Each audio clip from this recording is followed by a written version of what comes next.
228 atau juga bisa meninggalkan pertanyaan ataupun komentar Anda ya di sosial media kami karena saat ini sedang live. Bang Deddy, tadi Abang udah banyak menyebutkan soal anak muda. Ini terlihat sekali memang concern Abang tadi memang di situ ya, tadi kita sebagai juga ketua IPG anak muda.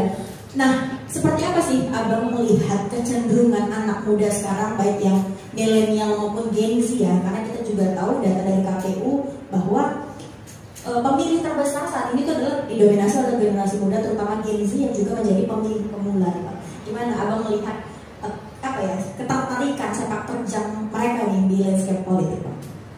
Memang kalau saya melihat kondisi Gen Z dan milenial belum masih apatis juga dalam politik. Jadi mereka ini harus kita sosialisasikan bahwa mereka hak suaranya jangan sampai tidak digunakan. Karena apapun itu kita mau pesta demokrasi 2024 ini yang bisa menentukan nasib generasi muda kita.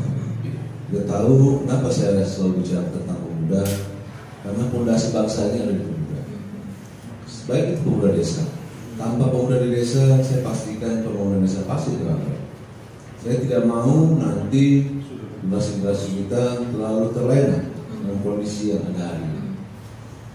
Kita tahu dan kita juga melihat kita ini lahir tidak tahu orang tua itu hidupnya senang, susah, ataupun bermasalah. Allah sudah ciptakan kita ini loh.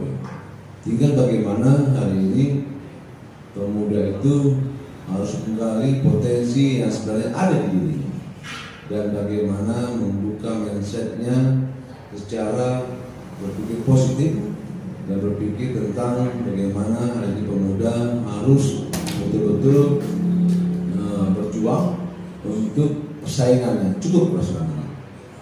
Pastilah karena presentasi Gen Z dan milenial itu di 2030 itu hari ini aja udah hampir mencapai 60% dibanding masyarakat usia produktif atau masa pensiun orang tua kita. Tentunya kalau tidak dari sekarang mereka mempunyai pilihan untuk dirinya untuk masa depannya, saya rasa dan juga tentang pilihan untuk memilih sosok dan juga pimpinan negara nantinya. Ini saya rasa harus kita sampaikan kepada mereka bahwa ini penting. Inilah tolak ukur masa depan bangsa ini. Saya berharap generasi muda hari ini, walaupun saya tahu banyak gadget, tapi cobalah belajar di Google. Saya rasa banyak tuh yang bisa dipelajari sesuai dengan yang ada di diri kita.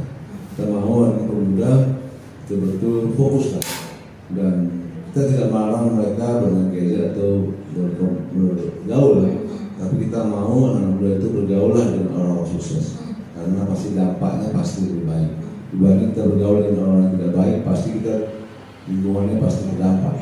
Kita mau hari ini kalaulah mereka itu sudah bisa punya mimpi, dan harus punya mimpi sebenarnya. Tanpa mimpi semangatnya akan kurang. Tanpa ada semangat mereka pasti menyanyiakan waktunya. Karena kita tidak mau generasi kita nanti menjadi penonton di negara sendiri. Kita mau galilah potensi yang ada di sekitar tempat tinggal kita dan cobalah betul-betul fokus untuk di diri ataupun menggali potensi internal kita. Saya mau itu, dan tentunya ini jangan ketergantungan pada orang lain, jangan ketergantungan pada orang tua, karena tidak ada orang yang mau membantu kalau kita lagi susah. Tidak ada orang yang mau beri uang kalau kita tidak ada uang. Kita sendirilah yang sebenarnya yang harus bagaimana menciptakan ekonomi di dunia. Bagaimana dengan ada yang muncul pemikiran seperti itu, saya rasa mereka juga akan berpikir apapun bisa dikerjakan yang bisa mempunyai ekonomi. Saya rasa itu. Oke, baik. Nah, lalu apa nih yang Bang Deddy sendiri lakukan sebagai tadi tokoh pemuda, kemudian juga pasti IPG ini adalah fokusnya adalah pemuda-pemuda untuk bisa lebih aware terhadap politik, karena kita tahu politik itu memang sebegitu penting ya untuk kehidupan berbangsa dan negara. Seperti apa Pak Ambu? Kita memang hari ini dengan adanya Partai Golkar lebih banyak mensosialisasikan pada kawan-kawan mahasiswa untuk tidak hanya bergaul di ANPG, tapi cobalah mulai sekarang ikutlah berorganisasi untuk bisa menjadi sosial gitu. Tentunya pemimpin-pemimpin ke depan yang akan melanjutkan generasi sekarang ini. Saya selalu menjadi narasumber untuk mahasiswa ataupun organisasi muda yang menitikberatkan bagaimana kita harus berorganisasi, tujuannya networking. Kita bisa belajar berorganisasi untuk bagaimana kita bermasyarakat, bagaimana kita menjalani kehidupan ini berkelompok dengan yang memang tujuannya untuk hal-hal yang positif. Jadi saya berharap organisasi itu sebenarnya manfaatnya cukup baik.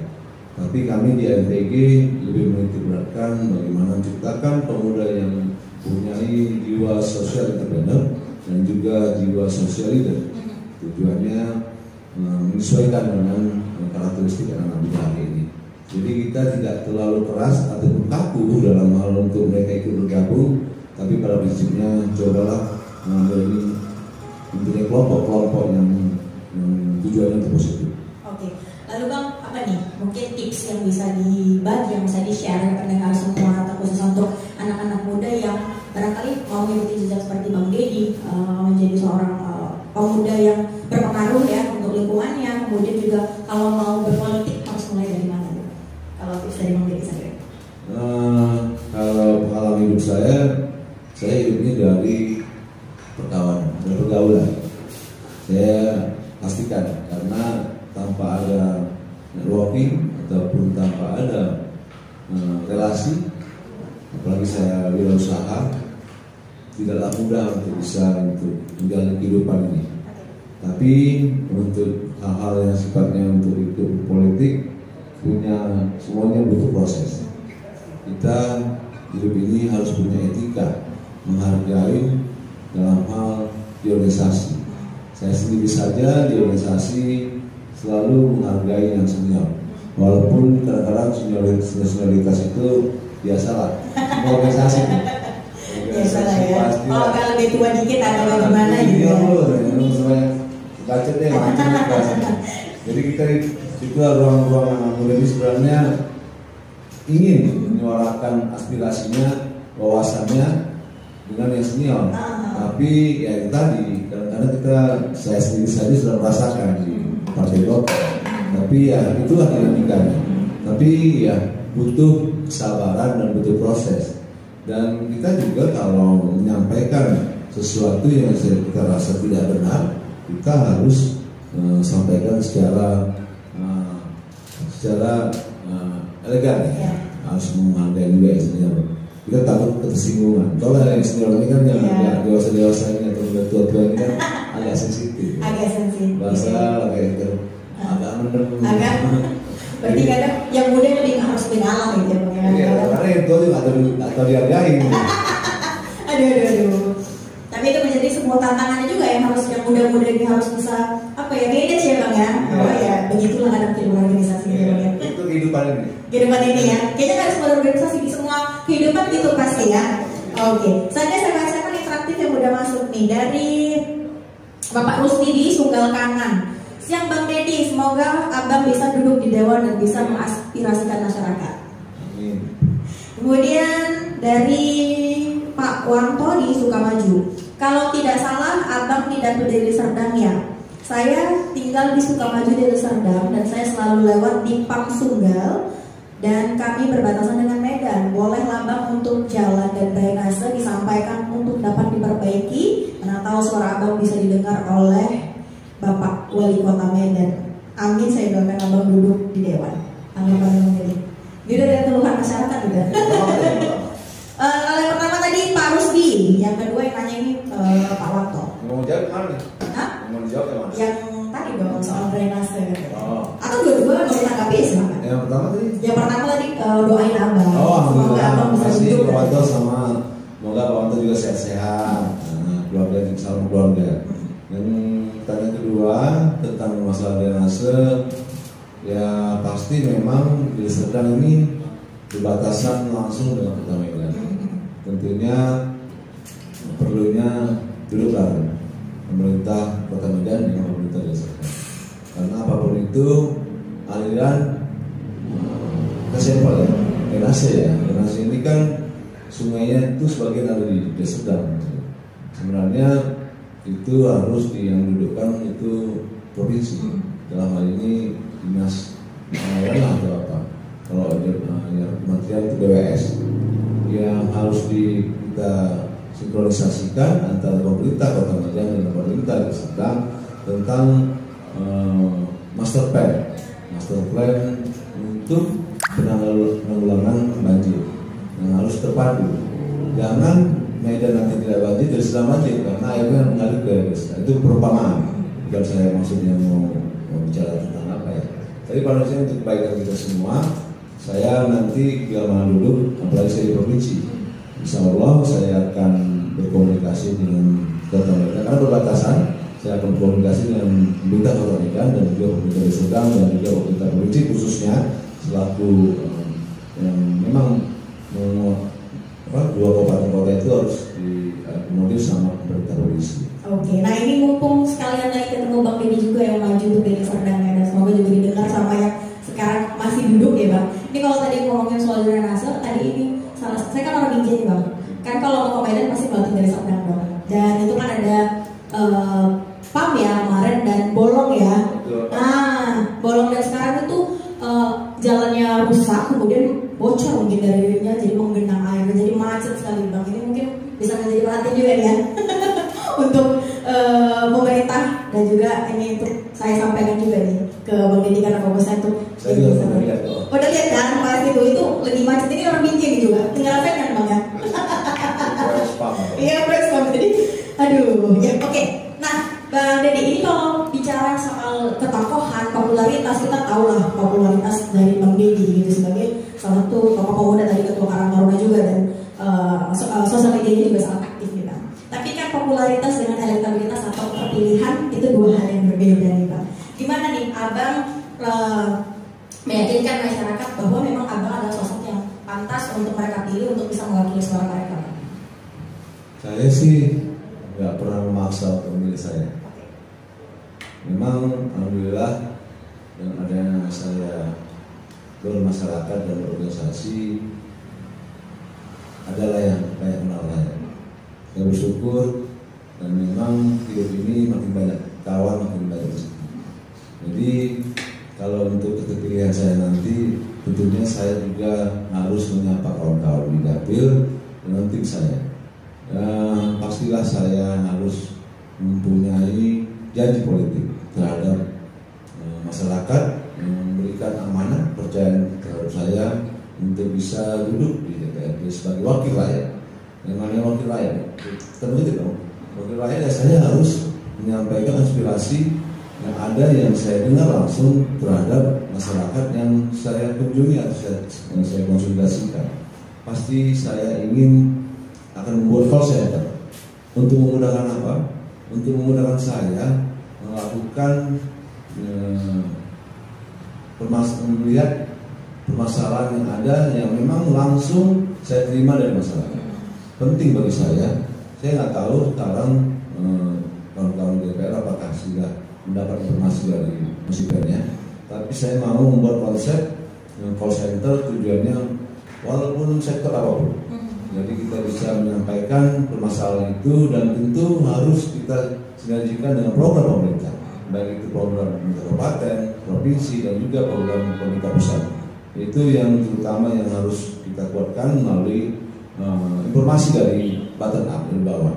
Jadi selama ini saya rasa kurangnya informasi dan memang harus kita tanggapi dan memang itu semuanya tergantung pada kos anggaran negara ya. Jadi mungkin ada program jangka pendek, jangka menengah dan jangka panjang. Tinggal bagaimana kita menyikapinya dan saya meyakini kalau ini bisa diamanahkan, saya akan berproses sinergitas seluruh elemen dan juga instansi pemerintah dan juga wakil rakyat dan juga pihak-pihak BUMN yang memang berada di wilayah Sumatera ini. Oke, baik. Selanjutnya dari Ibu Susi di Medan Amplas. Siang Bang Dedi, apa saja tips Abang untuk generasi muda sekarang untuk bisa memahami masalah-masalah yang ada agar tidak ikut tawuran? Karena saya melihat para pelajar khususnya lebih banyak ikut organisasi yang hanya untuk ugal-ugalan, tawuran bukannya untuk hal positif. Tanggapan Pak? Ya, saya juga punya anak usia ini baru masuk kuliah, jadi saya sangat khawatir benar ya. Sebenarnya tawaran ini dan anak muda ini mau menunjukkan jati diri. Tinggal bagaimana keluarga harus bisa merangkul anaknya. Kalau anak laki-laki, ajaknya dia sebagai kawan. Dia harus kita berikan bimbingan dan harus kita tahu lingkungannya di mana. Saya rasa. Oke, dan sebenarnya kecemasan-kecemasan yang dirasakan para orang tua sekarang juga sebenarnya perlu dirasakan juga karena punya anak yang juga sedang dalam masa remaja ya Bang ya, yang lagi proses mencari nih kemana jati diri ya. Oke, baik, kita balik lagi tadi Bang ngobrol soal karir politik. Ada goals politik nggak untuk Bang Dedi sendiri atau ya itu aja? Goals politik ya, niat saya berpolitik ini ya politik ya. Politik satu ya networking ya.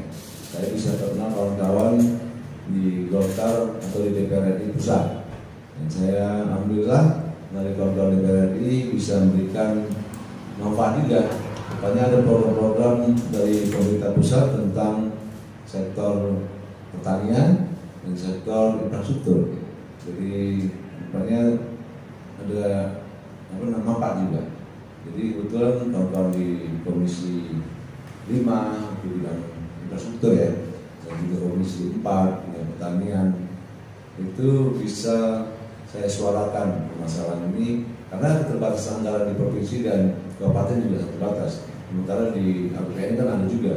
Jadi biar saling semuanya pembangunan infrastruktur semua pasti pakai anggaran dong. Jadi itu tadi keuntungan saya berpolitik di situ dan tujuan saya berpolitik, saya bisa berbuat aja, berbuat semaksimal saya. Pokoknya memberi manfaat ya ke banyak orang, pokoknya itu adalah goals politik dari Bang Dedi. Nah, mungkin terakhir Bang, pertanyaan saya seperti apa juga nih tips Bang Dedi untuk bisa menyeimbangkan ya dari semua kegiatan Bang Dedi tadi harus kan awalnya juga keluarga menentang nih, takut juga kan pasti fokus bagaimana nih kehidupan organisasi, usaha Bang juga dan politik seperti apa Bang bisa menyeimbangkan ini? Yang penting kalau dalam hidup ini kita harus mempunyai manajemen waktu paling penting. Yang namanya kegiatan di organisasi itu cukup ada, pastilah. Saya ketua, saya harus punya kawan-kawan. Kalau untuk itu masalah keluarga, ya kita sempat-sempatkan lah weekend itu sama keluarga. Tapi anak muda sekarang susah juga ngajarnya juga, karena saya merasakan juga nih kalau udah weekendnya lagi sama teman-teman ya, makanya kita ada warning juga. Iya. Karena kalau setelah dilihat dari sosial media, Bang Dedi ini termasuknya family man gitu kayaknya. Karena waktu saya kan terbatas. Jadi kalau memang weekend itu saya berharap paling enggak kayak tadi pas di rumah bisa makan bareng, itu senang udah bisa diskusi. Paling nggak tahu ngapain selama ini ngapain gitu kan. Jadi ya kita harus manajemen waktu harus ada. Dan juga nanti bila duduk juga pastilah presentasi waktu saya lebih fokus ke masyarakat. Itu saya niatkan dan saya wakafkan waktu saya itu untuk berbuat di masyarakat. Ya tujuannya sebaik-baiknya manusia bisa membantu manusia lainnya. Amal jariah juga tahu. Baik, terakhir Bang, apa nih pesan untuk closing statement untuk semua pendengar kita? Pesan dari Abang apa, mau menyampaikan apa nih closing statement untuk pendengar semua? Oh iya, makasih. Saya berharap hari ini pemuda di Indonesia khusus Sumatera ini kita betul-betul berpikir tentang kondisi negara kita dan kondisi tantangan di bonus demografi itu. Tanpa pemuda yang memang mau dan mempunyai masa depan dan mimpi untuk menjadi orang sukses, yang pastilah kalau kita sukses bisa berbuat untuk orang lain. Tanpa pemuda bangsa ini akan rapuh, karena pastilah banyak negara lain yang akan masuk. Kita pemuda harus bersatu, baik itu di organisasi, baik itu di masyarakat, karena kita tidak mau pemuda hari ini terkotak-kotak atau terpecah-pecah. Kita mau pemuda hari ini harus kreatif dan harus menggali, membuka mindsetnya, melihat apa yang mereka bisa lakukan dan apa yang bisa mereka buat untuk kemandirian di masa depan. Kita tidak mau pemuda kita tidak mempunyai pekerjaan atau tidak mempunyai kesejahteraan hidup, karena pastilah yang namanya pemuda akan mempunyai keluarga, tidak seperti kita juga nantinya. Jadi saya harap, harapan saya khususnya pemuda di Sumatera Utara, kita harus tetap bersatu, walaupun nanti di pesta demokrasi 2024 kita tidak mau demokrasi ini kita terpecah-pecah. Kita mau pesta demokrasi nanti pesta yang elegan. Kita harus objektif berpikirnya untuk pembangunan bangsa, keutuhan bangsa ini. Dan pastilah kita generasi muda ini yang melanjutkan bangsa ini harus menjadi visioner dan bisa menjadi orang-orang yang bisa membanggakan keluarga dan bisa bermanfaat untuk orang lain. Oke, baik. Dan Mbak Dedi, makasih waktunya udah bincang-bincang bersama kami di News RT Mall Radio untuk mengenal sosok lebih dalam dari dapat banyak cerita bahwa dulu awalnya sebenarnya apatis secara politik tapi sekarang kena terjun ya karena keresahan. Dan terima kasih Pak, pokoknya sukses terus dan kemudian sehat terus untuk bisa terus tadi memberi manfaat bagi banyak orang. Dan terima kasih juga semuanya sudah stay tune ya di News RT Mall Radio. Tadi ada interaktif. Terima kasih semuanya. Baik, demikian obrolan kami ya bersama Bang Dedi Dermawan Wilayah, Ketua MPG Sumut, Ketua Karakter Sumut, dan juga sekarang maju menjadi caleg DPRD Sumatera Utara untuk dapil 3 atau di sana. Baik, terima kasih semuanya. Terima kasih juga tim teknis produser acara Romi Siregar dan tim teknis Agus Dewan dan Edi Susanto. Terima kasih semua sudah mengikuti mengenal sosok saya Ami Maulidia. Pamit undur diri. Bye bye. Assalamualaikum.